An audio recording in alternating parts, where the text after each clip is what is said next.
Vamos a dar inicio a este foro. En primer término, pues agradecer su participación. Vamos a escuchar o a ver primero el video de seguridad del teatro como obligatoriedad pues en el compromiso de eventual riesgo que se pueda presentar.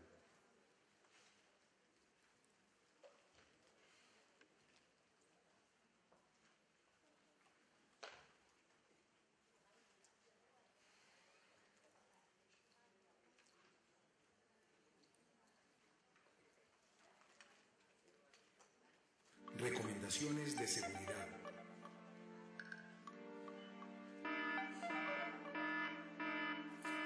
Si escucha la señal de alarma, identifique las salidas de emergencia.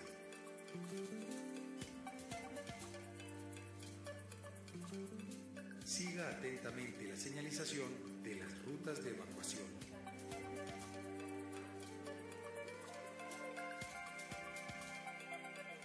En caso de evacuación, conserve la calma. En caso de humo, desplácese agachado y con un paño húmedo en la nariz. Evite devolverse. Utilice las salidas de emergencia. Identifique los coordinadores de evacuación. Vaya a los puntos de encuentro y permanezca allí esperando instrucciones. Muchas gracias. Contamos con usted.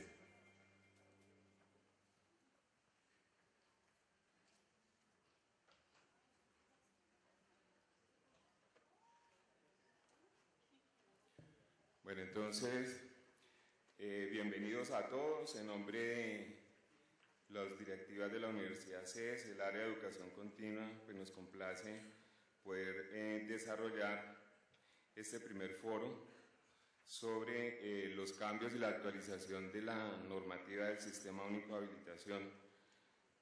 Situación pues que no demoró un año y generó unas nuevas condiciones pues en el desarrollo del proceso de habilitación.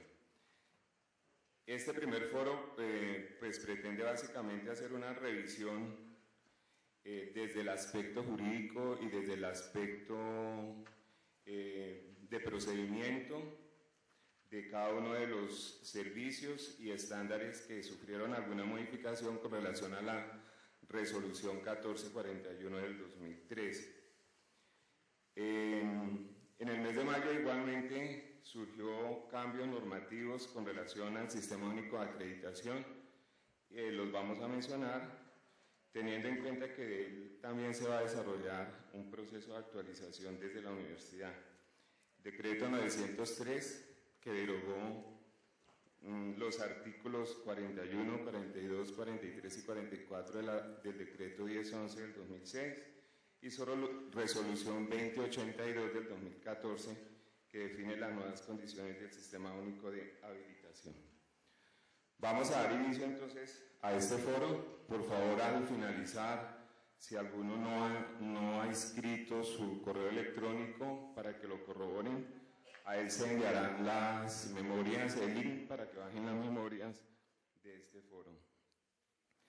Vamos a trabajar 5 contenidos. Participan las conferencistas doctora Astrid Marulanda Mejía, quien dará inicio, Sandra Isabel Vélez Acosta, Anabel Arbeláez Vélez, doctora Adriana Giraldo Molina y doctora Amparo Rueda de Chaparro. Vamos a iniciar rápidamente con el tema revisión comparativa desde el componente jurídico y sus alcances desde la misma resolución 1043 del 2006 frente a los cambios normativos, finalizando en la resolución 2003 del 2014. Este tema lo va a desarrollar la doctora Astrid Marulanda Uribe. Ella es abogada de la Universidad de Antioquia, especialista en seguridad social y en derecho de negocios, abogada de la Gerencia de Bienestar y Entorno Legal de Suramericana. Doctora Astrid.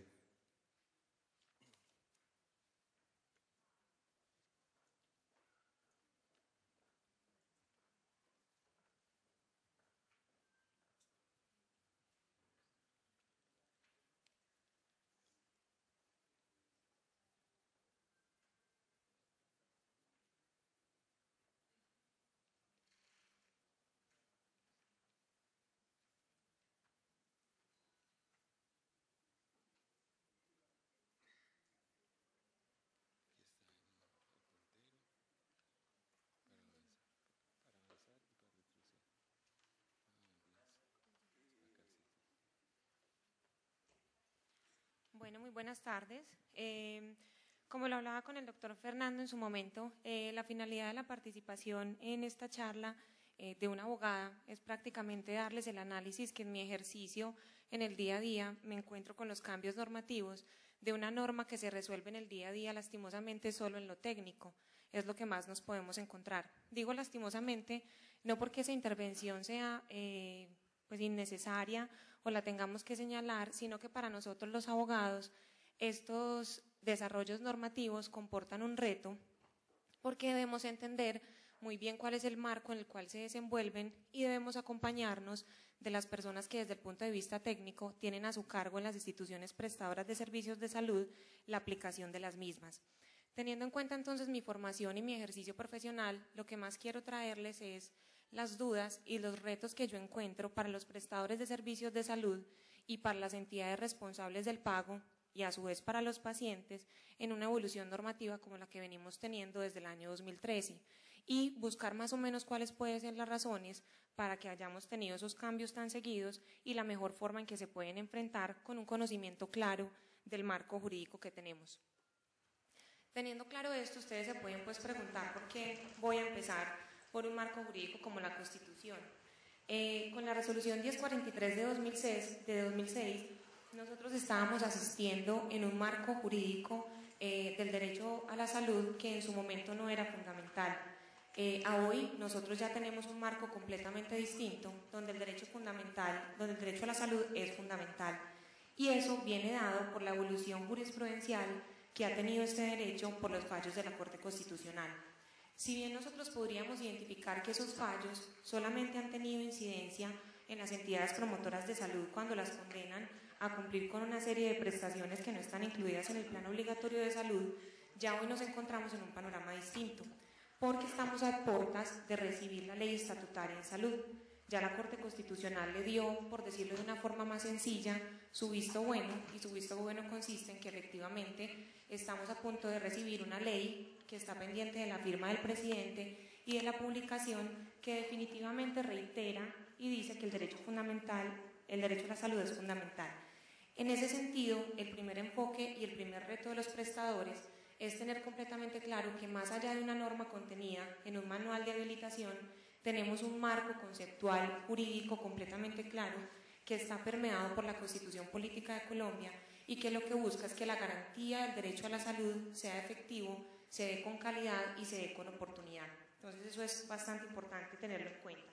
Es por eso que aquí les traigo, nada más les traigo la definición que trae el proyecto de ley, porque como se los mencioné aún no tenemos la ley sancionada por el presidente y acá esta es la definición que da la norma de lo que se entiende por el derecho a la salud y dice que es el acceso a los servicios de salud de manera oportuna, eficaz, con calidad para la preservación, el mejoramiento y la promoción de la salud. Esto es súper importante porque a todos los actores del sistema los vincula al Ministerio de Salud y Protección Social, vincula a cada uno de los entes encargados de la vigilancia y el control y vincula a las instituciones prestadoras de servicio de salud al momento de aplicarlo. Esto simplemente nos va dando un enfoque y nos va dejando claro que todos los cambios normativos que sean necesarios para cumplir con esta finalidad constitucional los vamos a recibir, porque es un deber que tiene el Ministerio para poder hacer cumplir la Constitución y el Estado colombiano, cuando recibe la declaratoria de un derecho con carácter fundamental, tiene primordialmente esta obligación. Entonces eso más o menos, que esa era pues mi finalidad, eso más o menos nos va dando un enfoque completamente claro del por qué los cambios, por qué de pronto la insistencia en los mismos y por qué vamos a recibir de pronto cada día mayor exigencia con respecto a las condiciones que tenemos que cumplir y que tenemos que tener al momento de ofertar los servicios de salud. En el decreto 1011 de 2006, haciendo pues como un paralelo y una evolución de lo que hemos tenido para llegar a lo que tenemos hoy, también ya teníamos completamente claro que los ajustes que recibe el sistema son progresivos y periódicos, de acuerdo a los avances que vaya teniendo la medicina en la prestación del servicio de salud. Lo denomino un reto porque precisamente está la conciencia que un prestador, al momento de entrar a funcionar y a definir que quiere un negocio y a definir que quiere abrir una sede y que quiere conformarse de una u otra forma, o lo mismo cuando lo piensa un profesional independiente, tiene que tener en cuenta este marco normativo para saber cómo proyecta sus costos, cómo proyecta sus ingresos, porque esto tiene que ser una parte, y sería pues mi recomendación, y es más o menos lo que vivo en mi ejercicio en el día a día. Esto tiene que ser un panorama completamente claro y constante para un prestador. Siempre las normas que regulan la forma en la que se presta el servicio de salud en cuanto a calidad son normas cambiantes que siempre van a propender por un mejor estado de las mismas.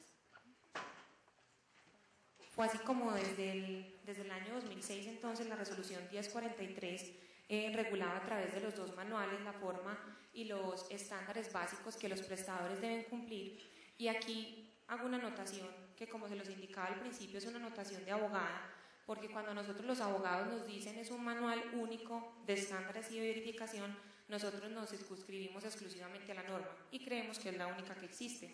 Pero el reto también se encuentra en que efectivamente el manual es el manual que contiene los estándares y los criterios específicos, pero paralelo a eso siempre ha existido y siempre hemos tenido una coexistencia de otras normas que deben estar constantemente analizadas y constantemente estudiadas. Estas son las normas que existían en el momento de la 1043, digo existían porque algunas de ellas se entienden derogadas con la derogatoria a su vez de la resolución 1441, pero es más o menos para que miremos el panorama en el cual se ubica un prestador, donde entonces ya tiene otra respuesta. Además de estar en un enfoque de un derecho fundamental a la salud que va a tener un especial cuidado y protección por parte del Estado, que lo delegan los particulares para que hagan la prestación, además de tener el manual de habilitación, tiene un sistema único de habilitación que es un conjunto de normas. Son estas normas que me trae el manual, pero además las condiciones que están dispersas en un mundo jurídico y en un mundo normativo que, en mi opinión personal, cada día se hace más grande, cada día evoluciona y cada día va generando mayores obligaciones para los prestadores. Obligaciones que, quiero aclarar, considero que son completamente idóneas y adecuadas para prestar el servicio con calidad, pero que se tienen que tener como un presupuesto necesario y completamente claro en la prestación del servicio de salud, y por eso lo denomino un reto para los prestadores. Acá no quisiera pues como entrar a hacer una crítica, pero vamos a observar la Ley 100 del 93, que reguló el Sistema General de Seguridad Social en Salud, ha recibido dos grandes modificaciones, y que son modificaciones que yo creo que todos hemos escuchado en la radio y en la prensa y en los distintos medios de comunicación como los hitos en las modificaciones del sistema de salud. Lastimosamente, cuando hacemos un análisis de estas normas, pareciera ser una repetición de normas que ya los entes reguladores a su vez han emitido. Un ejemplo claro lo podemos encontrar: la primera reforma que tuvo el sistema de salud, macro pues y grande en cuanto al Sistema General de Seguridad Social en Salud, fue la Ley 1122 de 2007. Y esta ley en el artículo 25 establecía que era responsabilidad del Ministerio, en su momento de Protección Social, de establecer los requisitos y los procedimientos para la habilitación de nuevas instituciones prestadoras de servicios de salud. Pues si lo podemos analizar desde un aspecto netamente objetivo, pues esas condiciones ya se venían dando por el Sistema Único de Habilitación que estaba vigente en la 1043. Y asimismo, esta fue la primera vez que recibimos como un enfoque claro de que debía existir unas condiciones distintas y particulares para que las instituciones prestadoras de servicios de salud que fueran nuevas tuvieran una habilitación, tuvieran un mecanismo o unos procedimientos distintos al momento de la habilitación. Esto se da pues como en el boom que existía en el país de las IPS de garaje, que cualquiera podía abrir una IPS, y por eso el legislador, pues en su debate y en su análisis de las necesidades de la población, define esta necesidad, la cual solo se viene a materializar hasta la resolución 1441 y tuvo otros desarrollos normativos posteriores.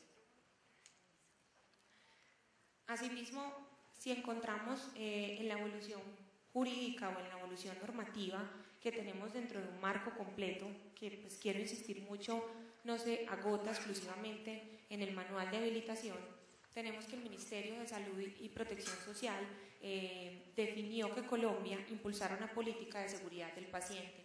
Cuando analizamos la política de seguridad del paciente que lidera el Ministerio de Salud y Protección Social, ahí también vamos a encontrar muchísimas respuestas si nos ubicamos en el plano de un prestador que está definiendo cómo ejecutar sus servicios, cómo invertir, cómo lo tiene que hacer, en qué forma, cuándo y en qué momento se enfrenta a, yo creo que para un prestador en un sistema de salud como el colombiano, siempre el riesgo jurídico o la incertidumbre jurídica va a estar, como lo digo, en incertidumbre. Nunca vamos a saber cuándo viene la nueva norma, cuándo la van a modificar, pero si tenemos claro que estamos dentro de este marco, donde siempre se está buscando por la mejora en las condiciones de calidad, por tener instituciones completamente seguras, instituciones competitivas a nivel internacional, simplemente eso podría ser un riesgo que ya las instituciones puedan ubicar como un riesgo constante, como un riesgo permanente y como una situación que en cualquier momento puede explotar en el buen sentido de la palabra y se puede estar preparado para los cambios. Porque la resolución 1441 y a su vez la 2003, a pesar de que tuvo muchos años un debate donde invitaron a los actores del sistema, ya cuando finalmente la norma sale, muchos prestadores, muchos profesionales independientes puede tomarlos por sorpresa. Pero si tenemos en cuenta el marco normativo, estos cambios no nos deberían tomar por sorpresa en el entendido de la condición del derecho del cual estamos hablando. Asimismo, la política entonces que les mencionaba del Ministerio de Salud y Protección Social y adoptada y que es una política bandera de Colombia y que se muestra pues como una situación para vender y para decir que hacemos gestión adecuada por la salud de los pacientes del sistema, dentro de sus estrategias tiene 5 estrategias y la quinta estrategia se encuentra en articular todos los componentes del sistema obligatorio de garantía de calidad.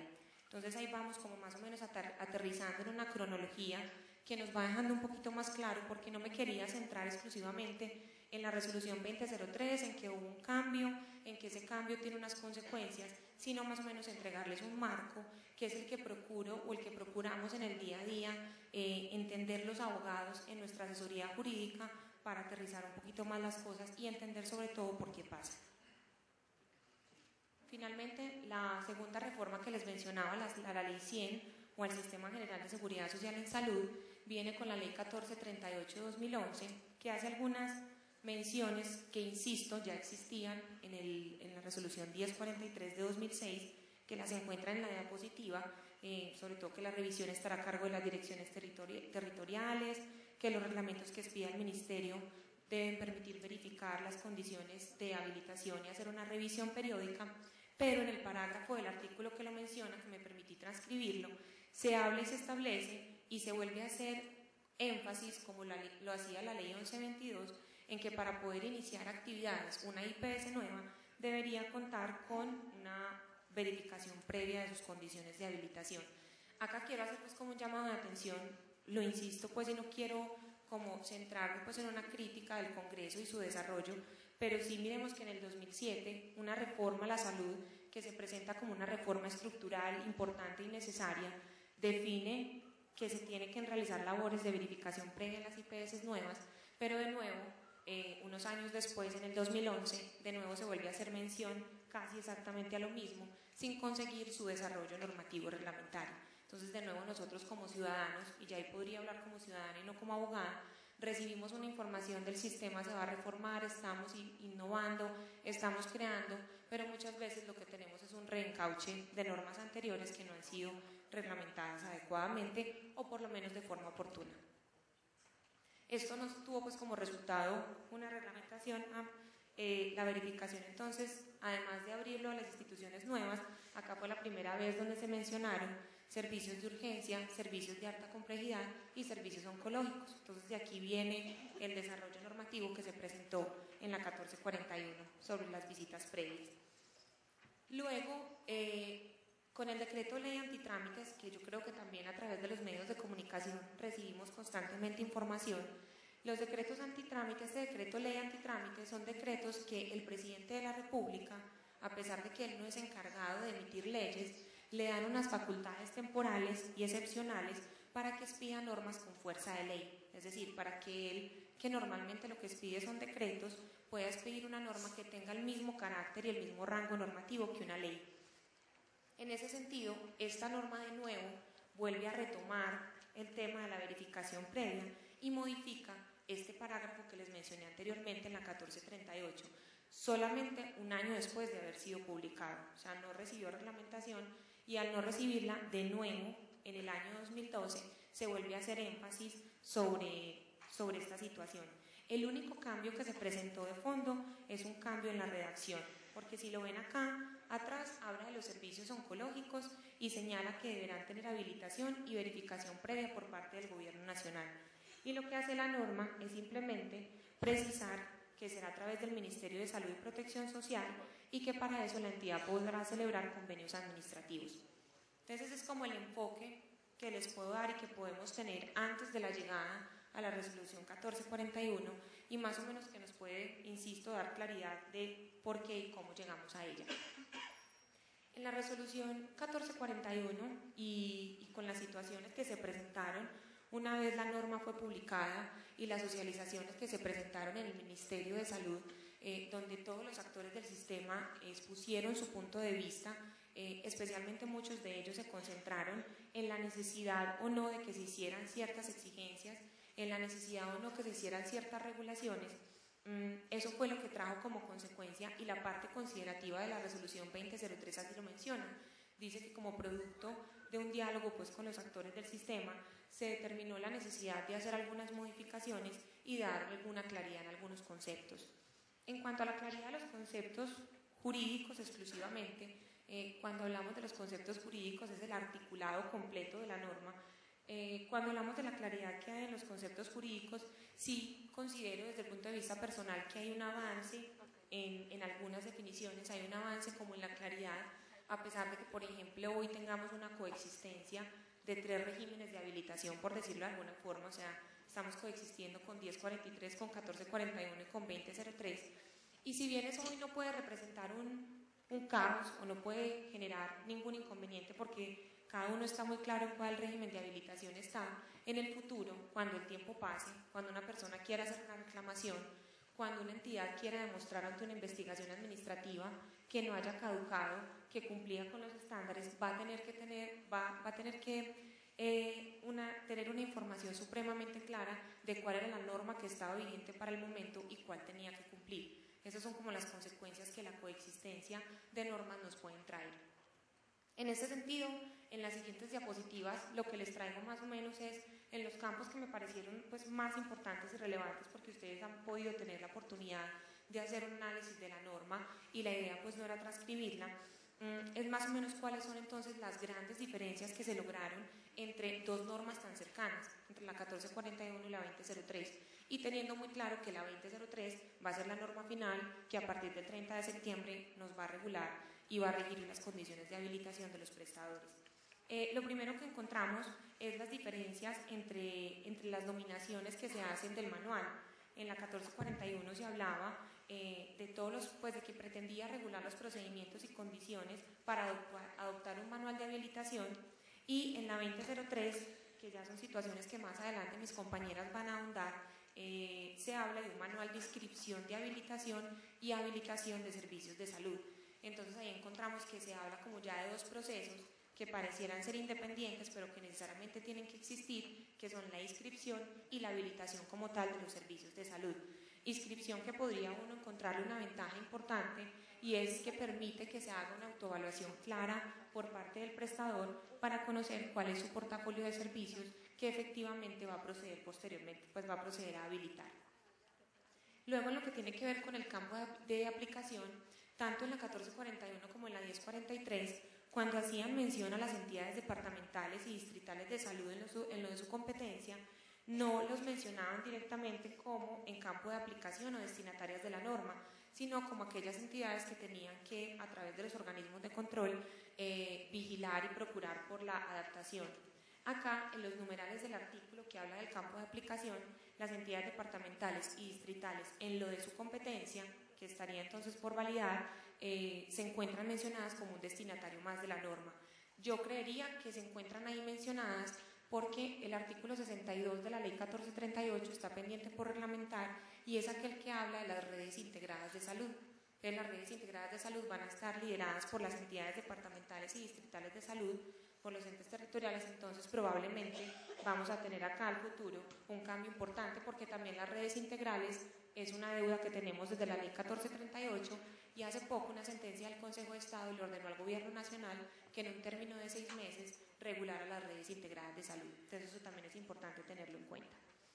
En lo que tiene que ver con el talento humano, como se los mencionaba al inicio, pues personalmente cuando uno empieza a trabajar con estos temas, la palabra único, los abogados somos muy cuadriculados algunas veces y nos da dificultad de entender cómo un manual que es único tiene otras normas por fuera. Acá pues me parece importante una precisión expresa y clara que hace la 2003 y dice que no define competencias en materia de talento humano, porque las competencias en materia de talento humano las desarrolla el Ministerio de Salud y Protección Social, en lo que tenga que ver también lo hará el Ministerio de Educación y será quien defina qué es o quién es no competente para desarrollar una actividad en salud. Esto tiene entonces un reto que lo menciono al final, pues cuando hablo de los retos y las conclusiones para los prestadores, y tendría que ver necesariamente en que los prestadores deberían compilar y tener muy claro cuál ha sido la evolución de la Ley de Talento Humano en Salud, que fue expedida en el año 2007 y que ha tenido varias reglamentaciones, pero algunas podrían ser muy etéreas. En algunas profesiones sí han tenido una regulación, pero en otras no la han tenido.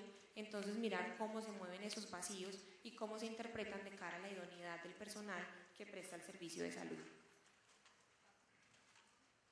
Como se los mencionaba pues anteriormente, en lo que tiene que ver con el manual, se observa es una adición en un manual de inscripción por esas diferencias y por esa complementariedad que puede existir entre la actividad de inscripción y la propiamente de habilitación.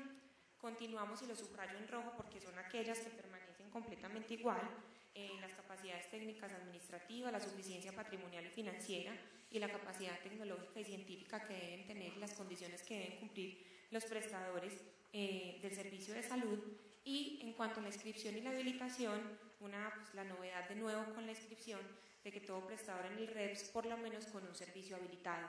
Yo pienso que esto podría pues como depurar y permitir el análisis de que efectivamente qué prestadores se encuentran activos y prestando los servicios de salud. En lo que tiene que ver con la actividad de la autoevaluación, en la 1441 se hablaba de la autoevaluación como una actividad que el prestador realizaba para evaluar sus condiciones y que si efectivamente esas condiciones no las cumplía, abstenerse de registrarlas, de inscribirlas y de proceder a la habilitación y a su prestación. En este sentido, como se lo digo a las empresas con las que trabajo y a los clientes que en el día a día tengo, la actividad de la autoevaluación y la actividad de la inscripción que nos trae la norma en este momento, creo que abre un campo jurídico importante que los prestadores tienen que tener en cuenta, y es que la división ya tan clara entre ese proceso interno que hace el prestador para saber cuál es su portafolio de servicios de salud, luego esa autoevaluación y luego ya ese proceso de registro, le permite tener supremamente claro cuáles servicios sí tiene y que esos servicios cumplan con las condiciones de la norma. Podría suceder que declarar que efectivamente esos servicios se tienen sin tenerlos o que esos servicios cumplen con las condiciones de la norma, sin que eso sea, puede traer consecuencias jurídicas de tipo penal y administrativo para los representantes legales de los prestadores. O sea, yo pienso que no es tan sencillo tomar una determinación y decir, no, yo de pronto cuando venga la visita sí lo cumplo o en algún momento puedo hacerlo o estoy haciendo las gestiones para hacerlo. A mí me parece que la división que hace la norma tiene una finalidad clara y es este compromiso que viene existiendo desde la norma anterior de si usted efectivamente no cumple con las condiciones, absténgase de realizar la inscripción y absténgase muchísimo más de prestar el servicio en esas condiciones. Entonces siempre mi recomendación como abogada es, pues, si no lo hace, no lo haga, porque es una declaración que se hace en un documento público. Entonces es una declaración que podría tornarse falsa y tener consecuencias para los administradores de las IPS y cuando se trata de los profesionales independientes, unas consecuencias directas para ellos. Entonces es importante pues tenerlo en cuenta.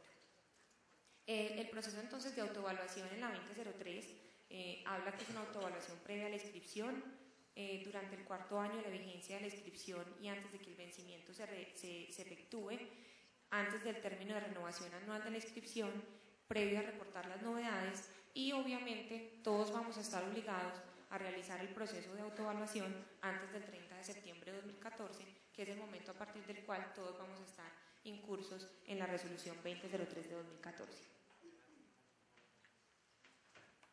En lo que tiene que ver con el trámite, pues como se los menciono, más adelante se va a hacer pues como un énfasis más claro en el procedimiento y en el paso a paso de la autoevaluación y la inscripción. Yo simplemente estoy haciendo un comparativo exclusivamente normativo de las diferencias que existieron entre una norma y otra.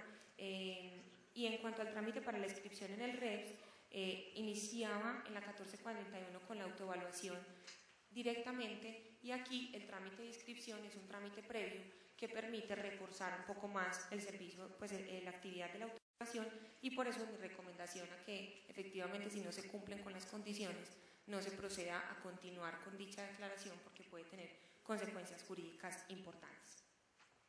En cuanto a la responsabilidad, y es una situación que les voy a mencionar pues al final, como en la parte de las conclusiones, en cuanto a la responsabilidad se vuelve a hacer énfasis, y eso lo tenemos claro desde el mismo sistema obligatorio y desde las normas y desde la 1043, es que el prestador que habilite el servicio es quien es el responsable del cumplimiento de los estándares aplicables al servicio. Esto comporta un reto importante porque el mercado de los servicios de salud se va moviendo, va evolucionando, va teniendo unas características importantes que creo que obligan al Ministerio de Salud a establecer una reglamentación un poco más clara y concreta de las alianzas que se pueden o no celebrar entre prestadores, y cómo la responsabilidad, si bien no podría ser compartida, y estoy completamente de acuerdo en que los servicios no puedan tener doble habilitación, cómo se pueden establecer mecanismos contractuales claros para el usuario, para que los prestadores, como hoy lo hacen, puedan unirse a prestar servicios de salud. Esto lo menciono porque en el año 2010, a finales de 2010, la Superintendencia Nacional de Salud expidió 2 circulares, la 66 y la 67. En dichas circulares establecía las formas asociativas a través de las cuales los prestadores podían unirse para mejorar la prestación del servicio de salud. Lastimosamente, nosotros en algún momento hicimos una petición al Ministerio y le pedimos que se pronunciara sobre esa regulación que estaba emitiendo la Superintendencia Nacional de Salud y cómo esa regulación podía tener impacto en los servicios que habilitaban los prestadores y cómo se presentaban pues como servicios algunas veces compartidos entre ellos, o cómo se podían dar esas alianzas. Nos indicaron que en esta nueva norma eso se iba a regular con un poco más de detalle, pero lastimosamente esa parte contractual, que por lo menos a mí como abogada me toca casi todos los días, no fue desarrollada y no fue finalmente implementada. Entonces continuamos haciendo esfuerzos con lo regulado en estas circulares, que no se lee ni se compagina con las obligaciones en materia de habilitación. Acá más o menos pues les traigo una gráfica sobre el proceso pues de cómo llegamos al proceso de autoevaluación. Se definen los servicios a habilitar. Esto era lo que tanto les mencionaba, de ese análisis previo que tiene que hacer el prestador para establecer cuál es su portafolio de servicios, luego definir la complejidad y el tipo de modalidad en que el servicio lo va a prestar, y luego iniciar el proceso de autoevaluación, declarar el registro especial de prestadores, diligenciar el formulario y radicarlo.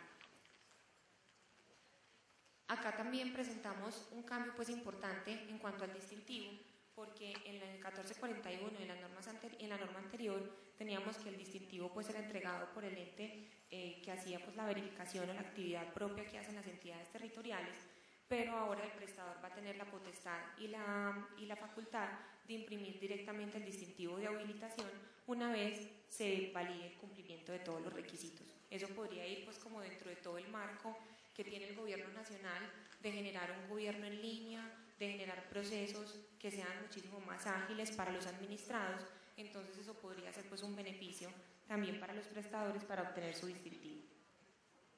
Bueno, en lo que tiene que ver con la visita previa, acá tenemos pues un comparativo, como se lo señalaba, de cómo evolucionó jurídicamente la necesidad de la visita previa. Empezó en la 1438 con 3 servicios, y en la de la 1441 a la 2003 se presentan 2 diferencias. La primera es el tema de medicina estética de cualquier complejidad, que ya no quedó abarcado en la 2003, y obstetricia frente a hospitalización obstétrica. De resto, pues todos se mantuvieron. En lo que tiene que ver con la transitoriedad de la norma, acá tenemos, pues como se los mencionaba, es donde yo hablo de la coexistencia de 3 regímenes de habilitación que se encuentra pues contenido en el artículo 20 de la norma, y esa coexistencia pues puede traer problemas a futuro. Lo que recomendaría yo es tener muy claro en los documentos de cada uno de los prestadores y de los profesionales para el momento de todos los hechos cuál era la norma que estaba vigente y no solo cuál estaba vigente, sino cuáles estaban obligados pues a cumplir. Voy a pasar un poco más rápido para que podamos pues como terminar y mirar estos pronunciamientos del Consejo de Estado. Finalmente, la 1441, a pesar de que tuvo tan poquito tiempo de vida, alcanzó a tener 2 pronunciamientos de los jueces en el Consejo de Estado. Al Consejo de Estado van aquellas demandas de los actos administrativos que las personas quieren que se declare la nulidad. Y la nulidad básicamente significa que la norma se expulse del ordenamiento jurídico como si nunca hubiera existido. En el primero de ellos, la decisión que tomó el Consejo de Estado fue efectivamente suspender, es decir, expulsar del ordenamiento jurídico unos criterios que tenía que cumplir el servicio de radiología e imágenes diagnósticas de baja complejidad. En ese momento, desde el punto de vista jurídico, la situación era muy grave porque cuando se declara la suspensión provisional, la norma no existe, la norma no se puede usar, la norma no se podría usar como elemento para aplicarla. Y como la norma anterior había sido derogada, estábamos sin definición del talento humano en los servicios de radiología e imágenes diagnósticas de baja complejidad. Y la única salida, esto fue lo que se declaró nulo provisionalmente mientras se toma una decisión en una sentencia posterior, y definitivamente el Consejo de Estado decidió que el Ministerio había desconocido la Ley 657 de 2001, que es la que regula la profesión de radiología, y que había dejado por fuera a aquellos médicos que tienen la habilidad para adelantar los servicios de ayudas diagnósticas porque en su formación académica o en su formación del día a día así lo han adquirido. Estos son uno de los problemas que se pueden presentar cuando el talento humano está regulado en otro mundo normativo distinto. Entonces, cuando el Ministerio regula, puede encontrar algunas diferencias que en este caso el Consejo de Estado tomó la determinación de definir que así era. Por lo menos con la 2003 se subsanó la situación y ya no tenemos el vacío normativo. Y finalmente, frente a la 1441, se solicitó la demanda, pero el Consejo de Estado no accedió a la misma para que se quitaran los criterios del talento humano del servicio de consulta externa de medicina estética. En este caso, el Ministerio simplemente dijo, el Consejo de Estado dijo que el Ministerio no había violentado la norma bajo ningún sentido, la Ley 14 de 1962, porque la misma, al establecer los requisitos para el ejercicio de la profesión de medicina, simplemente establecía que lo podían hacer los profesionales que tuvieran las condiciones y las calidades para hacerlo. Entonces, específicamente las razones de la negación es que no deben ser solamente médicos que cuenten con el título de especialista en medicina estética, sino también aquellos que tengan algún tipo de formación. Acá entonces podríamos concluir, no pasó nada, pero sí podemos mirar nuestro marco jurídico y la seguridad jurídica, cómo se va moviendo, que vamos llegando a una norma con tan poco tiempo, ya tiene 2 pronunciamientos judiciales que nos generan, este no pasó nada, pero el anterior nos generó por un tiempo una inseguridad jurídica, porque al momento de abrir un servicio de ese tipo, entonces, ¿cuáles eran las condiciones que se debían tener en materia de talento humano? Finalmente, acá está pues como la relación de las normas que se derogaron. También pues tengo que alabar y decir que pues es bueno porque se va como uniendo todo este tipo de normas, la de los centros de drogadicción, la prestación de los servicios de telemedicina en el manual, y nos va dando como un criterio de uniformidad, pero finalmente seguimos teniendo pues un paralelo que los menciono acá en los retos y en las conclusiones, que ya lo he mencionado muchas veces, es un reto de conocer ampliamente cuáles son las normas de talento humano en salud, especialmente para los equipos de gestión humana de las IPS y para los profesionales independientes que contraten a su vez personas para la prestación del servicio. Tenemos pendiente la regulación de las redes integrales de salud y cómo eso de pronto va a comportar un reto adicional en materia de habilitación, no sabríamos. Tenemos una nueva norma de gestión integral de residuos que también sigue siendo una norma paralela al Manual Único de Habilitación que los prestadores tienen que cumplir, que por el momento estamos pendientes de que el manual sea implementado, y por eso está vigente el manual anterior, a pesar de que tengamos una nueva norma. Y tenemos un vacío importante en el sistema, a mi sentir, en lo que tiene que ver con la regulación de las alianzas estratégicas que se pueden presentar entre los distintos prestadores. Y finalmente tenemos un reto que viene estando dormido hace varios años y tiene que ver con las condiciones de sismoresistencia que tienen que cumplir las edificaciones donde funcionan las IPS. En el año 2013, de nuevo, se prorrogó el término por 4 años pero si llegamos en 4 años y estas condiciones de sismoresistencia se tienen que cumplir, muchas de las edificaciones donde funcionan los IPS no podrían funcionar. Entonces van siendo retos que no solo nos agotamos en el manual de habilitación, sino en cosas como, que es la invitación mía, a tenerlas pendientes, a tenerlas presentes y a estar haciendo una actividad constante para validar cómo estas se pueden cumplir, porque por ejemplo esta última es preocupante. Muchas gracias.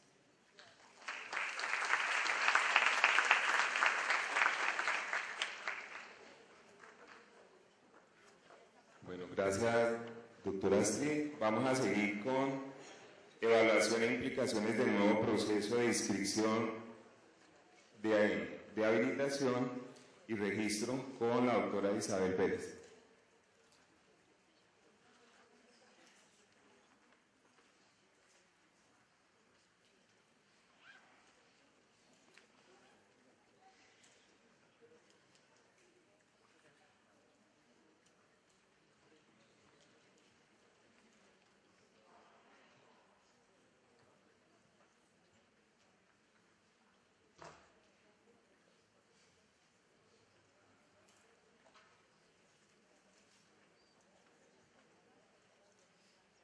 Buenas tardes para todos. Una vez abordado el marco normativo por la doctora Astrid, que regula el sistema de habilitación para prestadores de servicios de salud, vamos a desarrollar el macroproceso de habilitación, entendiéndose el macroproceso de habilitación como un conjunto de actividades que están articuladas y que tienen un fin único, que es garantizar la seguridad de los usuarios al recibir pues una atención en salud. Lo vamos a mirar y a desarrollar de una manera muy práctica. No vengo acá a transcribir literalmente la norma, puesto que la 1441 salió hace más de un año, la 2003 ya llevamos un mes y unos cuantos días después de que entró en vigencia. Entonces, el propósito fundamental es establecer un paralelo, como lo denominamos coloquialmente nosotros en el grupo de docentes, un trifásico entre la 1043 y la normatividad anterior, lo que estaba vigente antes del 11 de mayo de 2013, la resolución 1441 que se encontraba vigente a partir del 11 de mayo de 2013 y la resolución 2003 entrada en vigencia el 30 de mayo del presente año.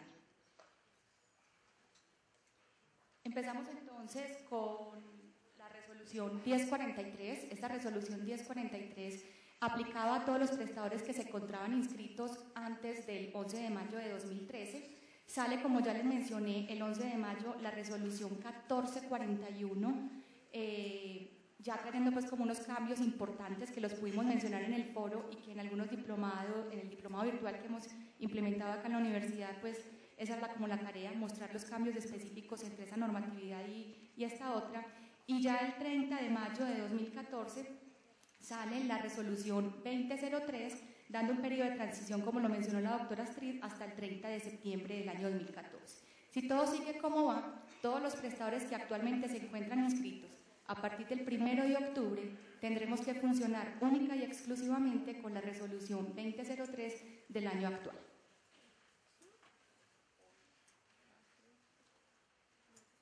Nuestro referente técnico, entonces, para hacer esta comparación va a ser la resolución 1043, obviamente con su anexo técnico número 2, que era donde se encontraba estipulado todo este macroproceso de habilitación. La resolución 1441 con su manual de habilitación para prestadores de servicios de salud.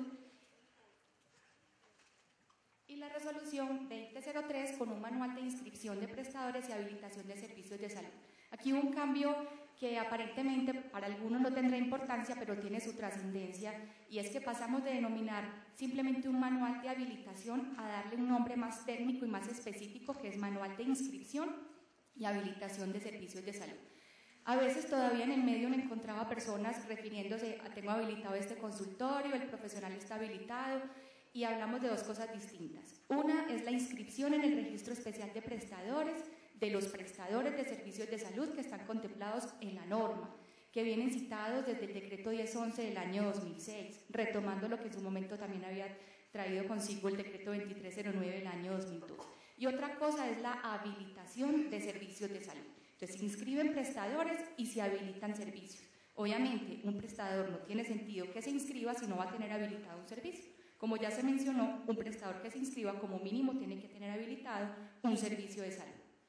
Desapareció entonces de la 1441 los anexos técnicos y el manual, así como en la 2003, hace parte integral de estas resoluciones.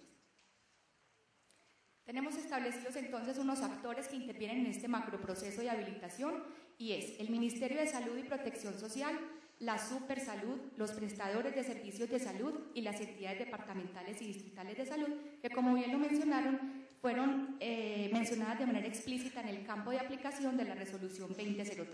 Todos estos actores tienen que actuar de una manera articulada para que se puedan conseguir los objetivos que se proponen con el Sistema Único de Habilitación.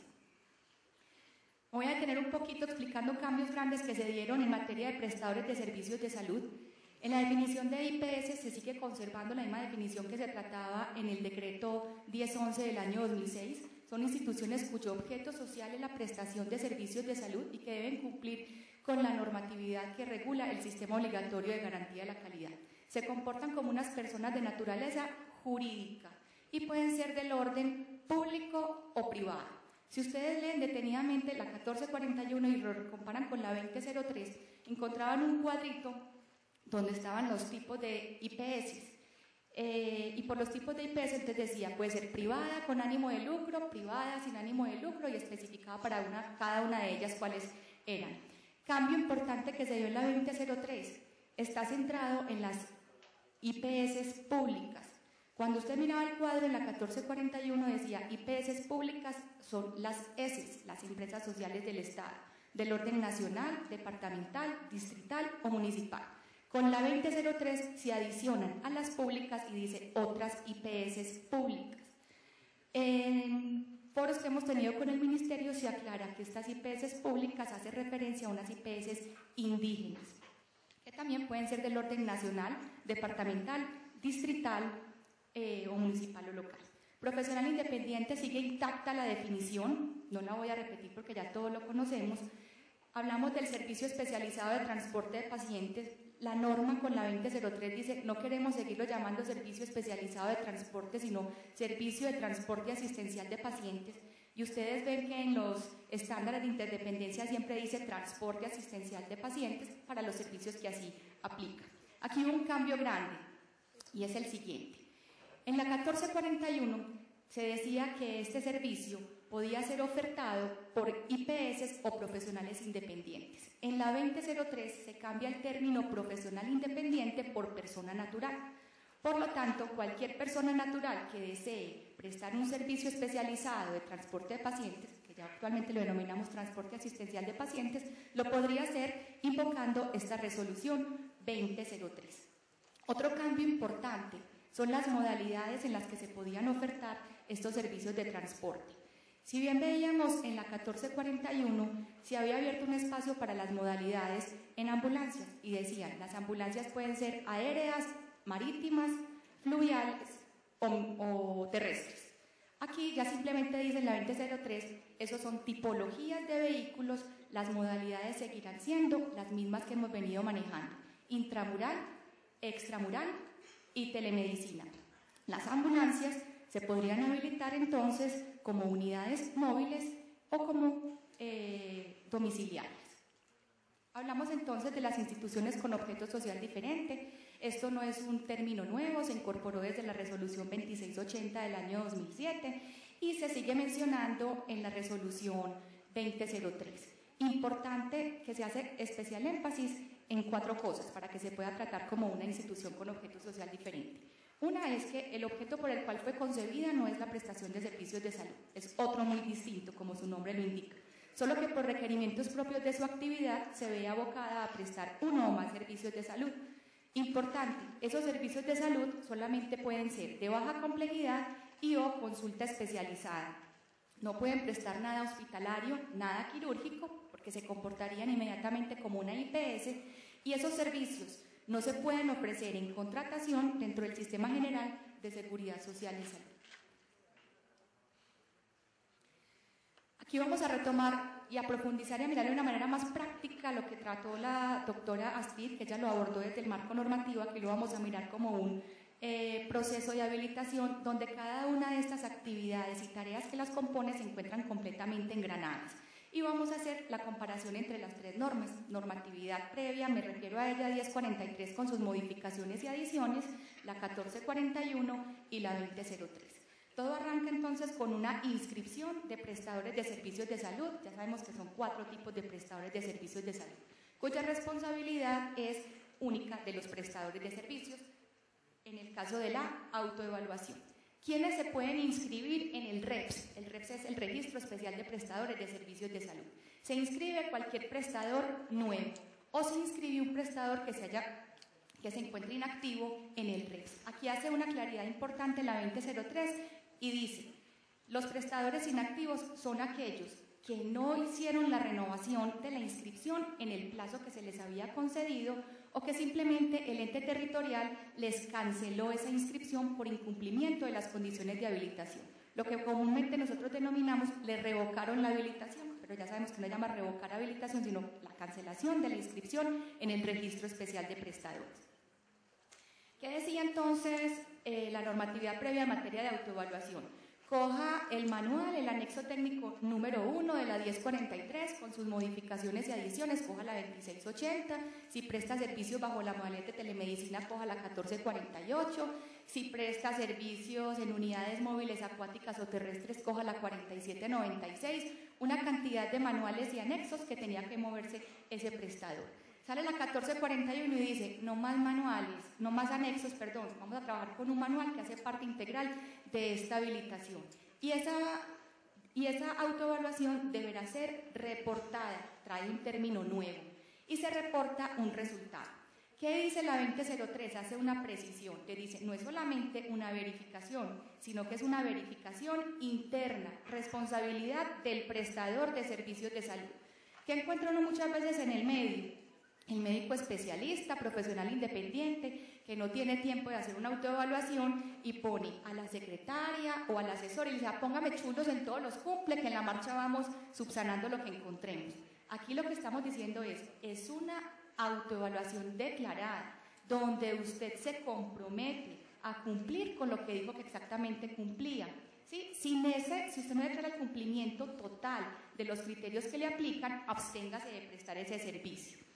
¿Dónde están entonces esas disposiciones? En un manual que hace parte integral de la 2003 y declaran entonces el cumplimiento en el REPS. Entonces dicen, no es solamente el reporte, sino declare el cumplimiento en el REPS y se compromete a seguir cumpliendo con lo que dijo que ya cumplía de entrada.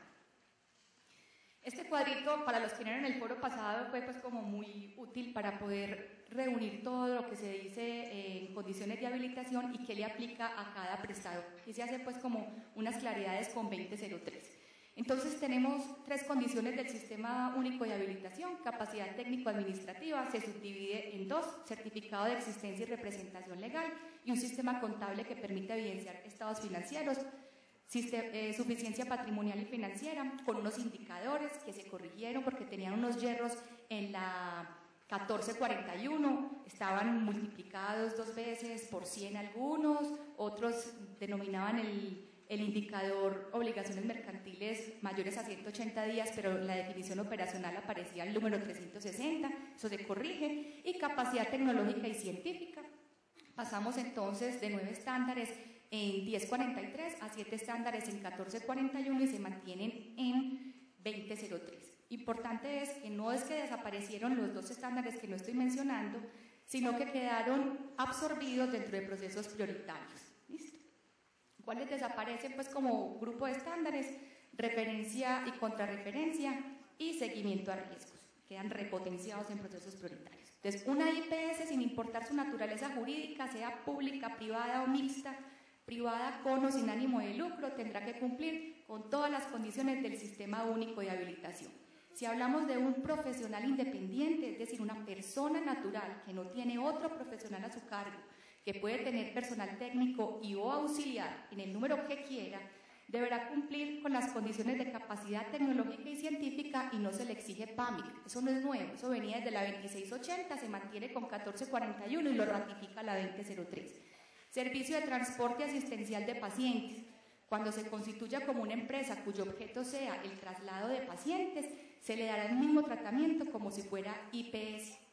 Si es un profesional, que la norma lo permite, o persona natural, entonces profesional cumplirá con lo que dice la norma, es decir, capacidad tecnológica y científica, y no le aplica el programa de auditoría para el mejoramiento de la calidad.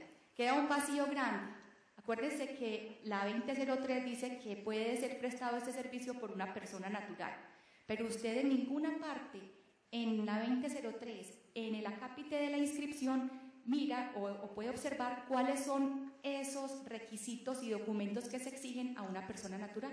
Usted simplemente va a encontrar a un profesional independiente que le piden, para una IPS, para una empresa con objeto de transportar pacientes y para una institución con objeto social diferente, que es lo que le están exigiendo. Pero para una persona natural, no, vacío de norma grande.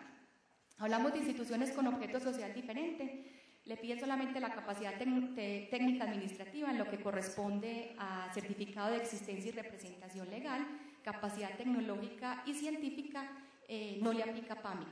Lo del no PAMIC viene de la 2680 y la exigencia del certificado de existencia y representación legal se pide en 1441 y se sigue manteniendo en 2003.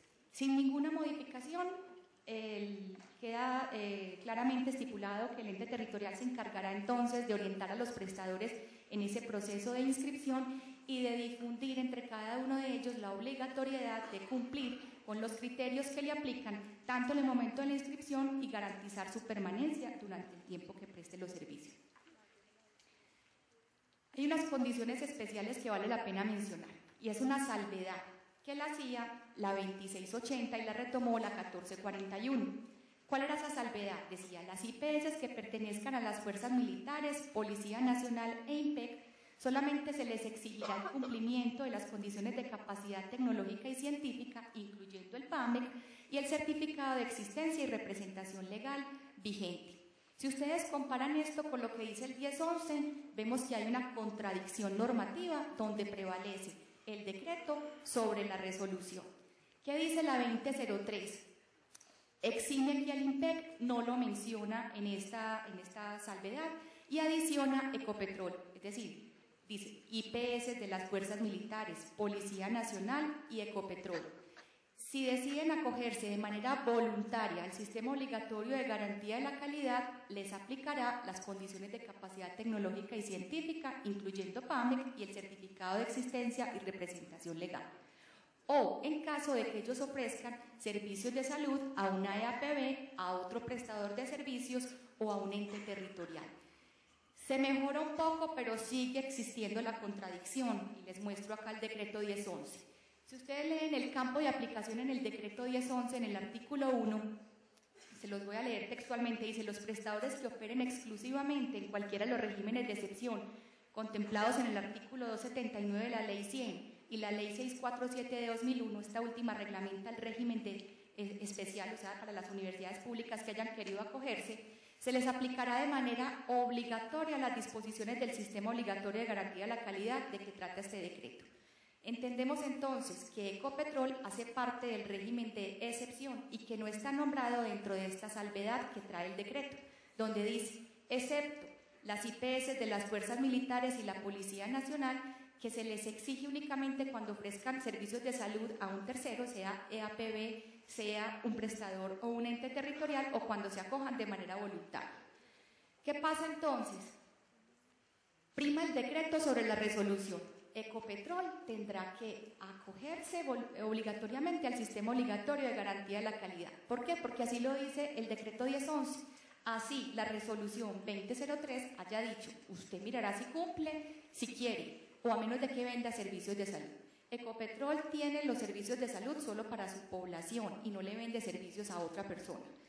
De todas maneras, tiene que cumplir con lo establecido en el decreto 1011 y se le aplicará todo el sistema obligatorio de garantía de la calidad. Entonces, sigue existiendo la contradicción, aunque se mejoró un poquito.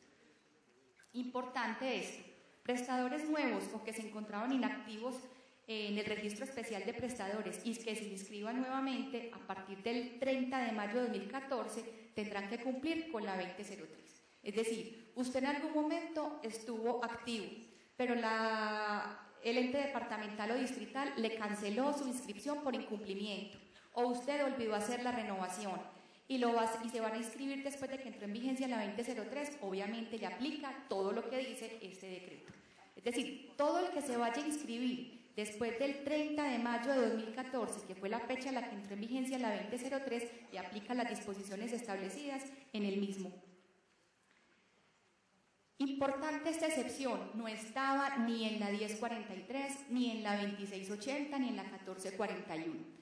Muchos de pronto han tenido la oportunidad de observar servicios de salud que se prestan al interior de las instituciones carcelarias, que son operados por ellos mismos, no por Capreco algunos, sino que algunos son prestados directamente por esa institución.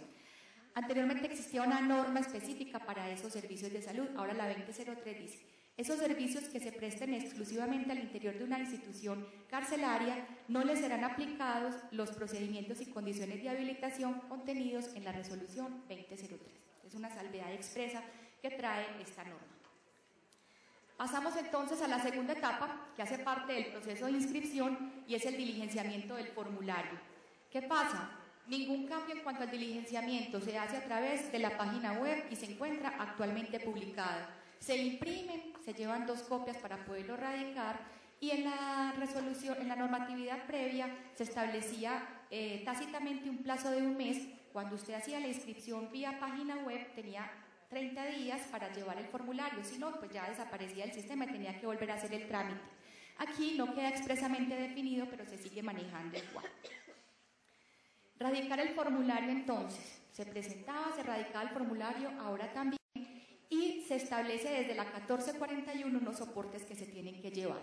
Antes de que existiera la 1441, algunos entes territoriales muy juiciosos, para evitarle reprocesos al prestador, sacaban ellos mismos un documento donde decían: vea, si usted es una IPS, traiga estos documentos, si usted es un profesional independiente, esto. Pero entonces ya dejamos de lado lo que decía el ente territorial y se acoge directamente desde la 1441. Tanto en la 1441 como en la 2003 no se exige el documento PAMEC al momento de la inscripción, porque se le da una trascendencia mucho mayor, se maneja como proceso y no como algo documental. Esos soportes en la resolución 2003 se encuentran discriminados para profesionales independientes, instituciones con objeto social diferente, se separa porque en la 1441 se manejaban los mismos soportes para ellos y son diferentes prestadores. Aparte también está para las IPS, para el servicio de transporte asistencial de pacientes, para un prestador que ofrezca servicios bajo la modalidad de telemedicina, prestador remisor, o para un centro de referencia, un prestador que ofrezca ese apoyo pues a los prestadores remisores. Acuérdense que la telemedicina no es un servicio, sino que es una modalidad. Y hay unos cambios en los soportes, cambios grandes, importantes. Entonces, decía la 1441 que cuando usted fuera a radicar el formulario de inscripción tenía que llevar una copia física o en medio magnético de la autoevaluación. Ahora no, porque la autoevaluación se hace en línea. Quedan explícitamente definidos los documentos que debe adjuntar una institución con objeto social diferente. Acuérdense que les dije que quedan separaditos, independientes y objeto social diferente. Se les pide a las IPS el RUT. En la 1441 no se exigía la fotocopia del RUT. Y esto desaparece de la 2003. Dice: cuando aplique original y copia física del formulario de novedad de apertura de servicio, tiene que estar debidamente diligenciado. Lo quitaron de ahí porque no estamos hablando de novedades, sino que estamos hablando de inscripción en el registro especial de prestadores, no era procedente dejarlo. Permanece inmodificable entonces la inscripción en el REPS, entonces los entes territoriales tendrán que ingresar toda esta información en una base de datos que tiene que estar muy bien depurada y enviarle toda esta información periódicamente al Ministerio de Salud y Protección Social. Eso se venía manejando 1043, 1441 y seguimos igualmente 03. Pasamos entonces a hablar de la habilitación. Acuérdense que antes de la 1441 partíamos de la buena fe. Un prestador bastaba con que hiciera la autoevaluación, adjuntara unos soportes y dijera: yo estoy convencido de que cumplo con los estándares de habilitación y con los criterios de capacidad tecnológica y científica.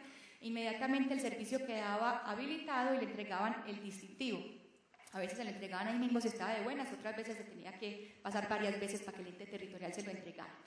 Esto aplicaba para todos los servicios excepto para urgencias. Más adelante lo voy a retomar cuando hable de visitas previas de verificación. En 1441 se introdujo un término que es el código activo para los prestadores y se sigue manteniendo en 2003. Todo prestador, para que pueda ofertar y prestar un servicio de salud, tiene que tener un código activo, y la habilitación del servicio depende si este servicio requiere visita de verificación previa o no. Se los pongo de una manera sencilla.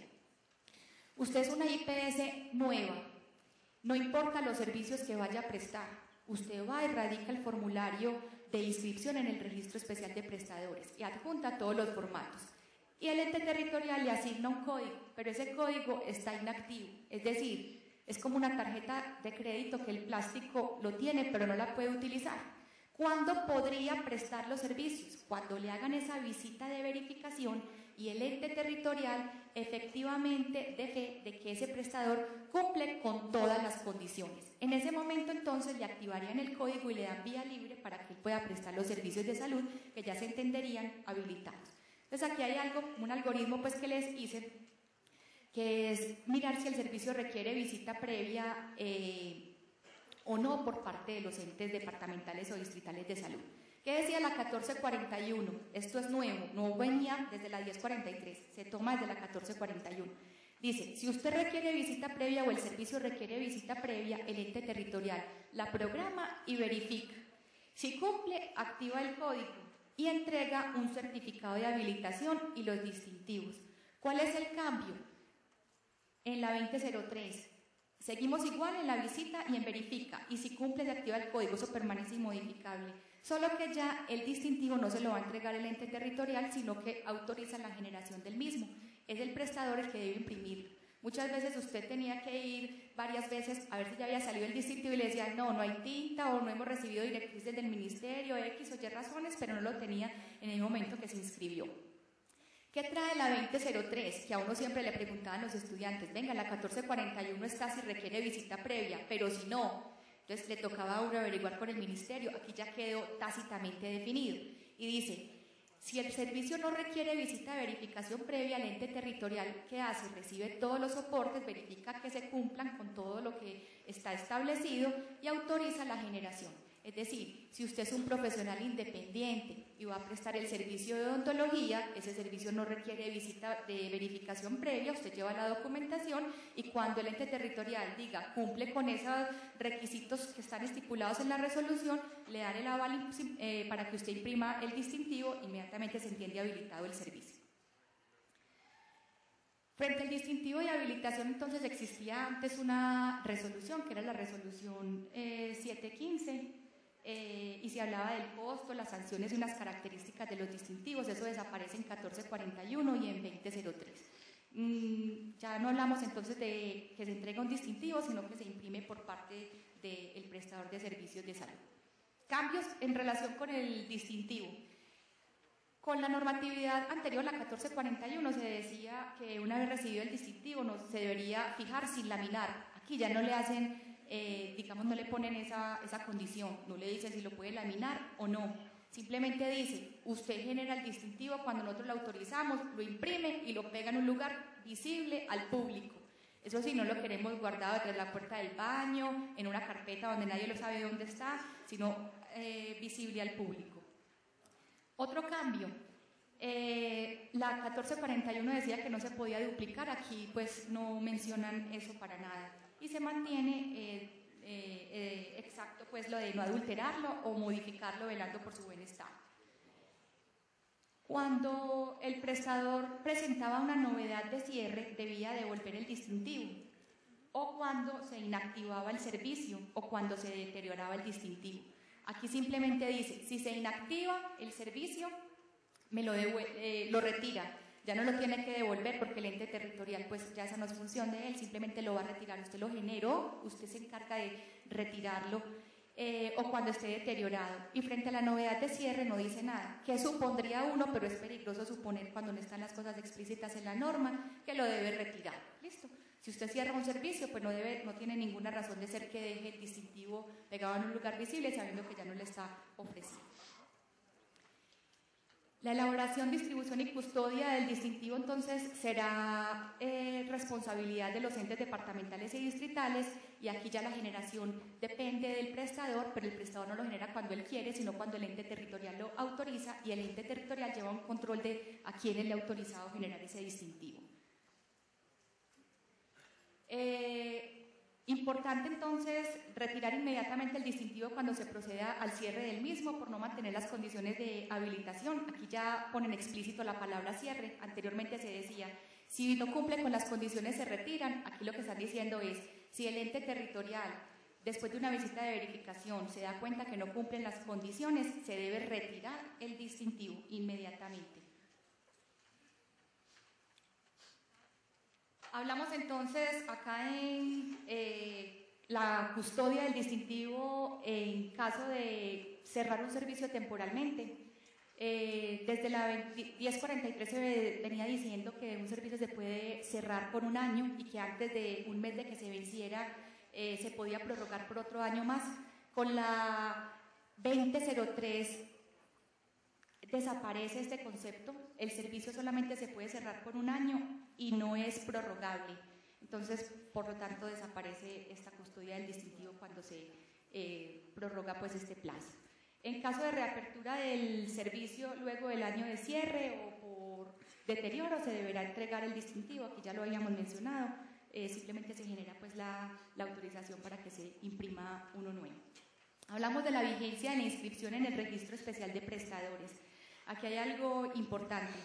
No ha cambiado para nada que todo prestador, su vigencia es de 4 años a partir del momento de la inscripción. Lo que pasa es que hemos tenido, digamos, 2 momentos coyunturales donde hemos tenido que migrar a unas normas. El primer momento coyuntural fue en el año pasado, en mayo de 2013, 11 de mayo con la 1441, y ahorita el 30 de mayo de este año. Entonces, ¿qué pasa acá? Se los traje pues como en una gráfica para poderlos explicar mejor. Hay 4 casos importantes porque tenemos de todo. El primer caso es el prestador que se encontraba inscrito antes de que existiera la 1441, y ahí vamos a explicar qué pasa con ese prestador. No importa si el prestador se inscribió el 10 de mayo de 2013, el 9 de mayo, en el 2003, 2004, ese prestador, cuando sale la 1441, entra en vigencia el 11 de mayo, le dice, usted señor, tiene que renovar la inscripción hasta el 31 de mayo de 2014. Y todos esos prestadores estaban migrando a la 1441. Un día antes de que se venciera ese plazo, sale la resolución 2003. Aquí hago una claridad porque de pronto muchos de ustedes dicen, esta está equivocada, no salió el 30, sino el 28 de mayo. Se sanciona el 28 de mayo y entra en vigencia a partir de la fecha de publicación en el diario oficial, o sea, el 30 de mayo. ¿Listo? Entonces, el prestador que estaba inscrito antes del 11 de mayo de 2013, con la 1441 le habían dado un plazo hasta el 31 de mayo de 2014. Sale la 2003 y ese plazo lo prorroga. ¿Hasta cuándo? Hasta el 30 de septiembre de este año. Trae algo que no se venía manejando con la normatividad anterior y es una actualización del portafolio de servicios que lo mencionó Astrid. Esta actualización del portafolio de servicios es un prerequisito para usted hacer esa renovación. Si usted no hace esa actualización, no puede hacer la autoevaluación y por consiguiente no puede hacer la renovación. Esta actualización de los servicios se hace solo por una vez y la norma estableció, la 2003, dio un plazo de 3 meses contados a partir de la entrada en vigencia de esa resolución, o sea, hasta el 30 de agosto de 2014 para hacerla. Es decir, la actualización le ponen un plazo hasta el 30 de agosto, pero la renovación va hasta el 30 de septiembre. Sin embargo, los que ya hemos hecho este proceso vemos que las 2 cositas van de la mano. Usted actualiza el portafolio e inmediatamente lo está llevando a hacer la autoevaluación y reportar entonces esa renovación. Cuando usted entonces hace la actualización del portafolio, a usted le aparecen varias opciones. Todos los servicios que tiene habilitados por cada una de las sedes. Tiene que revisar si los servicios siguieron igual, es decir, no hubo cambios entre lo que dice la 2003 y la normatividad anterior, 1441 y ahí para atrás, o si cambia el servicio en modalidad, en complejidad, ¿sí?, etcétera. O si se cierra el servicio, hay servicios que ya no van más, salas de procedimientos, acuérdense que ya no es un servicio habilitable, sala de yesos, ¿sí? o si deriva en otros servicios. Entonces, por cada servicio usted tiene que hacer la homologación y decir, sigue igual, se cierra, cambia el servicio o deriva en otro servicio. Apenas haga esta renovación, el año entrante, en el 2015, la tendrá que hacer y ahí sucesivamente cada año. ¿Qué constancia le entregan a usted cuando hace la actualización del portafolio de servicios? Ya les voy a mostrar. Y le entregan una constancia también de la renovación. Entonces, aquí, no sé si se alcanza a ver. Un poquito acá. Entonces, esto fue un ejemplo, caso de la vida real, un prestador de servicios de salud, se le hizo la renovación, se la hice ayer, tenía habilitado el servicio de consulta externa de pediatría, simplemente uno ingresa a la página de la dirección seccional por formularios y por renovaciones, ahí al ladito está pues lo de novedades, y le dice uno le dice por acá que va a hacer una autoevaluación. Lo primero que tiene que hacer es renovar o actualizar el portafolio de servicios. Actualiza el portafolio de servicios y le da la posibilidad. Y le dice, ¿sigue igual o lo va a cerrar? Entonces, seguimos igual. Listo. Apenas hayamos diligenciado este botoncito de sigue igual, él le dice, imprima su portafolio de servicios. Y este es el resultado. Ahí está. Él le dice, constancia del portafolio de servicios definitivo, y le dice cómo quedó utilizada. Este era el servicio que usted tenía antes, 342 pediatría, y quedó igualito, 342 pediatría, y ahí está la constancia de que usted hizo esa actualización en el portafolio de servicios. Y la constancia de la autoevaluación, entonces, es esta.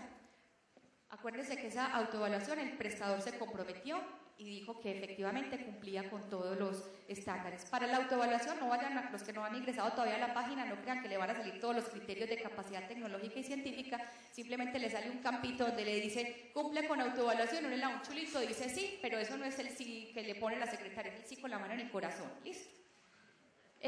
Pasamos al segundo caso entonces, que son los prestadores que se encontraban inscritos entre el 11 de mayo y el 30 de mayo de 2014, es decir, antes de que entrara en vigencia la 2003. Esos prestadores entonces tienen que actualizar por única vez el portafolio de servicios y tienen plazo para hacerlos hasta el 30 de septiembre. La renovación la deben hacer durante el cuarto año de inscripción inicial y antes de su vencimiento. Aquí les puse un ejemplo. El prestador se inscribió en el REPS el 28 de febrero del año 2014. Ese prestador entonces hace la actualización del portafolio antes del 30 de agosto de este año. Supongamos que es muy precoz y la hizo hoy. Y la renovación la tiene que hacer hasta el 28 de febrero del año 2018. ¿Qué pasa? Que ahorita el software está ligando la actualización del portafolio con la renovación. Entonces, si yo voy a hacer hoy la actualización del portafolio de este prestador que todavía sigue vigente su inscripción, él de una vez me está llevando a hacer la renovación. No crean que ya de ahí en adelante lo tiene que seguir haciendo anual, eso es algo que tiene que corregir el ministerio desde el software, sino que ya la próxima renovación le va hasta el 28 de febrero de 2018, en el caso pues de este ejemplo. Y la próxima en el año 2019, y así se va pues si las cosas no cambian. ¿Qué pasa entonces con un prestador que se haya inscrito después de que entró en vigencia la 2003, es decir, después del 30 de mayo de 2014? Supongamos que se inscribió el 10 de junio de 2014. Este señor entonces se inscribió producto de una inactivación, es algo nuevo y no lo traía la norma. Es decir, el señor ya tenía un código activo, pero el ente territorial le revocó la habilitación por X o Y motivo. Él subsanó todos sus inconvenientes y dijo, no, yo quiero volverlo a prestar. Le guardaron el código, le asignan el mismo, entonces se llama una inscripción en el REPS producto de inactivación. ¿Qué pasa? Este señor ya no va a tener 4 años para la vigencia de la inscripción, sino que le van a dar solamente 1 año. Y a partir de ahí tiene que seguir haciendo la renovación de manera anual. Entonces, el caso específico sería 10 de junio de 2014, se vuelve a inscribir producto de una inactivación. Él entonces, la primera renovación tiene plazo hasta el 10 de junio de 2015 y así sucesivamente si las cosas no cambian. Igual siempre se genera como constancia el portafolio y la autoevaluación. ¿Qué pasa si este señor se inscribe, por primera vez en el REPS? Entonces, no es producto de una inactivación, sino vino alguien de Bogotá y se quiere inscribir mañana como profesional independiente. Entonces queda inscrito. Pongamos el caso puntual, se inscribió el 10 de junio de 2014, a este señor, como no estaba inscrito previamente, entonces se le dan los 4 años de vigencia y durante hasta el año 2018 permanecerá pues vigente y luego ya lo tendrá que seguir haciendo de manera anual. Hablamos entonces de la visita de verificación previa, aquí se dio unos cambios.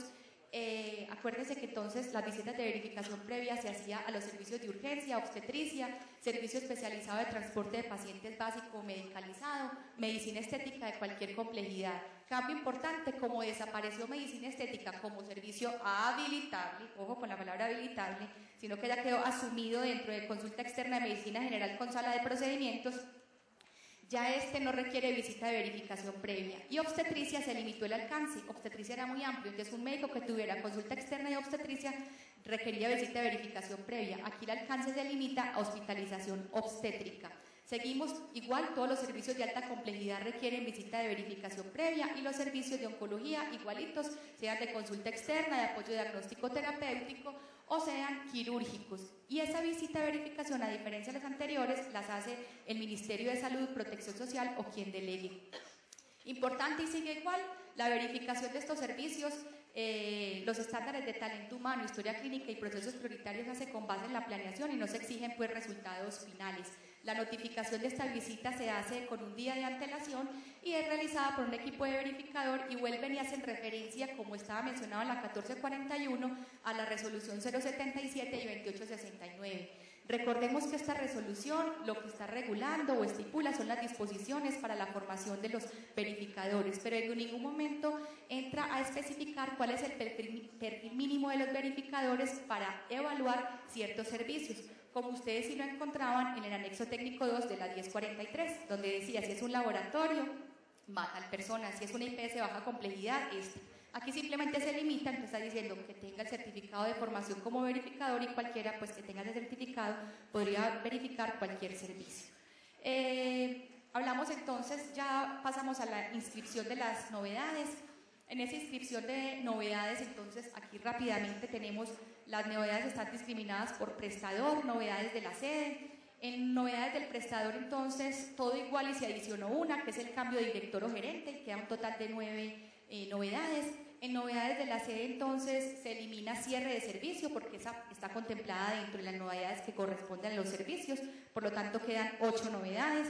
En novedades de capacidad instalada se dieron cambiecitos, entonces, 1, se separa apertura y cierre de camas, estaba junto, son 2 novedades diferentes, aquí ya quedan discriminadas en 2003, y nuevo, apertura de sillas, cierre de sillas. Acuérdense que hay servicios donde hablamos de sillas, por ejemplo quimio, hablamos de sillas, entre otros. Nuevo también apertura de sala de procedimientos y cierre de sala de procedimientos, y queda un total de 10 novedades. En novedades de servicio, entonces, tenemos, la primera es falsa, no le hagan caso. Cambia el nombre de cambio de periodicidad por cambio de horario de la prestación del servicio, mucho más entendible. Y nuevo, cambia el médico especialista en trasplante, cambio del médico oncólogo en hospitalización y traslado de un servicio. Ojo con traslado de un servicio, aquí la norma no especificó, entonces lo deja como interpretación. Traslado de un servicio, muchos entenderían que es pasarlo de un segundo piso a un primero y otros podrían decir es pasarlo de una sede a otra. Entonces tendrían que especificar claramente. Importante, ya sabemos que no se exige devoluciones de los distintivos para ninguna novedad de cierre. Para todas las novedades de cierre, entonces, se debe presentar formulario de la novedad. Quedó así, simple y llanamente. Anteriormente decía original y copia. Eso no tiene nada que ver, porque acuérdense que uno lo hace en línea y imprime 2 formularios y ya. Para las instituciones con objeto social diferente, en el cambio de razón social no se exige certificado de existencia, de certificado de suficiencia patrimonial y financiera, cambio súper procedente, porque es que en ningún momento a una institución con objeto social diferente le exigen suficiencia patrimonial y financiera, eso no le aplica porque no es una IPS. Y se establecen qué documentos debe llevar un prestador cuando va a presentar la novedad de cambio de horario de atención. Aquí es importante entonces recordar para la verificación del mantenimiento de las condiciones de habilitación 3 cositas. Los prestadores que se encontraban inscritos con servicios habilitados antes del 11 de mayo, ellos recibirán la visita de verificación si se efectúa antes del 30 de septiembre de este año con 1043, a menos de que el prestador en la reunión de apertura diga no, yo quiero que me la haga con 2003 y eso deja constancia en el acta. Entonces, ejemplo, usted se inscribió el 1 de febrero de 2008, le tocó 1043 con sus modificaciones y adiciones, y mañana le van a hacer la visita de verificación. Usted tiene la potestad de definir si la hacen con 1043 o si la hacen con 2003. Prestadores de servicios de salud inscritos entre la 1441 y la 2003, es decir, entre el 11 de mayo y el 30 de 2013 y el 30 de mayo de este año. Se la hacen con 1441, a menos de que él diga, yo quiero que me haga la verificación con 2003. Y todos los que se hayan inscrito después del 30 de mayo de 2014, obviamente le aplica 2003 del año 2014. Sigue igual entonces, las visitas se tienen que programar, no es que el ente territorial vaya mirando a ver a quién va visitando, existe un orden de prioridades importante, cambia el orden de prioridades, quedamos ya con una organización jerárquica de 10, donde empezamos, les voy a mencionar los primeros 5, que son los servicios que el ministerio decida visitar. 2, todos los servicios de oncología que se encuentren habilitados ante los entes departamentales o distritales de salud, esto en concordancia con el Plan Decenal de Cáncer 2012-2021, los servicios de oncología donde se presenten unas novedades específicas, los prestadores que se hayan inscrito y no los hayan verificado nunca, o los servicios que se hayan inactivado producto de una no renovación o una no autoevaluación más bien. Cambio también importante, y es que esa visita en la 1441, la visita de verificación, decía explícitamente que debía ser notificada por escrito. Aquí ya simplemente dice notifíquese por cualquier medio. Volvimos a la 1043. La ejecución de las visitas entonces permanece inmodificable desde la reunión inicial hasta la reunión de cierre, y dice no utilice manuales diferentes a los establecidos ni en la 1441, ni en la 1043 o en la 2003. Importante, cuando se hacía la visita de verificación en la 1441 decían, si usted no cumple con el sistema de información para la calidad, esa institución podrá cerrarse. Aquí ya no menciona nada de esto en la 2003, no queda explícito esta definición. En la monitorización y seguimiento, entonces, ya sabemos que el seguimiento se hace mensual, el ente territorial hace un seguimiento mensual a la implementación del Sistema Único de Habilitación, igualito en 2003 y 1441, y se reporta de manera trimestral a la Supersalud una información específica. Para concluir, entonces, continúa vigente la resolución 077 del año 2007 con sus modificaciones, que es la formación de verificadores para la idoneidad, pero allí no está evidenciado el perfil del verificador por tipo de servicio, a diferencia como se estaba en el anexo técnico 2 de la 1043. Desaparecen los anexos técnicos, eso desapareció de la 1441 y afortunadamente se mantiene igual. La actualización del portafolio de servicios es algo nuevo, se hace por única vez. Y ojo que el plazo es hasta el 30 de septiembre de 2014. Muchos se confunden y dicen 30 de septiembre. Ya me confundí yo. Es hasta el 30 de agosto de 2014 y no hasta el 30 de septiembre, porque dice 3 meses después de la entrada en vigencia. Entonces, ahora para ver si estaban atentos. ¿Listo? La autoevaluación en línea como evidencia del compromiso. Acuérdense que uno antes tenía que llevar esa autoevaluación impresa o la llevaba en medio magnético. Algunos entes territoriales decían, si no está impresa no se la recibo. Aquí ya nada impreso, todo se hace en línea. Importantísimo, se determinan los momentos en los cuales se debe hacer la autoevaluación. Entonces le dicen, pilas que si usted va a hacer una inscripción como en el registro especial de prestadores, haga una autoevaluación. Pilas que si usted va a presentar una novedad y esa novedad requiere la autoevaluación, la debe hacer. Y así pues sucesivamente están determinados en la resolución. Si un prestador, esto es súper importante, acuérdense que la renovación hay plazo para hacerla hasta el 30 de septiembre de este año, previo, teniendo como requisito previo la renovación, la actualización del portafolio. ¿Qué pasa si usted tiene, por ejemplo, 3 sedes y solamente hizo la renovación para los servicios de 2 sedes? Entonces, para los servicios que no hizo la renovación, inmediatamente quedan inactivos. ¿Listo? Y tendría que volverse pues a reportar esa novedad de apertura. Ojo, se llama pues una reactivación del servicio. Ojo, y cambio importante acá. ¿Qué pasa si a mí se me olvida reportar una sede donde mis servicios son de alta complejidad, donde tengo UCI, hospitalización de alta complejidad y por descuido la obvié? ¿Qué pasaría entonces? Usted tiene que reportar la novedad de reactivación y acuérdese la visita de verificación previa. Esperar 6 meses hasta que el ente territorial le verifique si usted efectivamente cumple con esos servicios. Entonces no es tan sencillo como, ay, se me olvidó, lo voy a hacer hoy.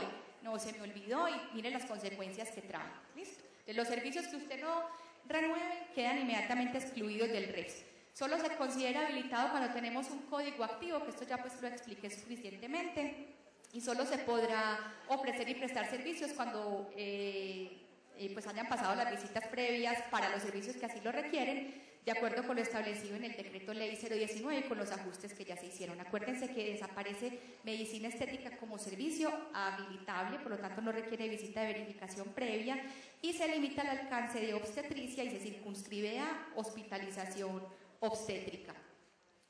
El tiempo de transición, esto ya lo dijimos, no nos detengamos acá. La generación del distintivo entonces por parte del prestador, esto es, como dicen algunos, se ahorran costos del ente territorial, se disminuyen los trámites para los prestadores yendo cada vez para que le digan que el distintivo no está listo. Se amplían las posibilidades de novedades, como ya lo mencionamos. Acuérdense que dijimos, por ejemplo, que se abrían novedades de apertura de sillas, cierre de sillas, etcétera. Y hay una definición uniforme pues, de los documentos que se deben entregar. Ojo con esto que también es importante. Lo trae la 1441, no lo contemplaba la 2003 y el cambio es el siguiente.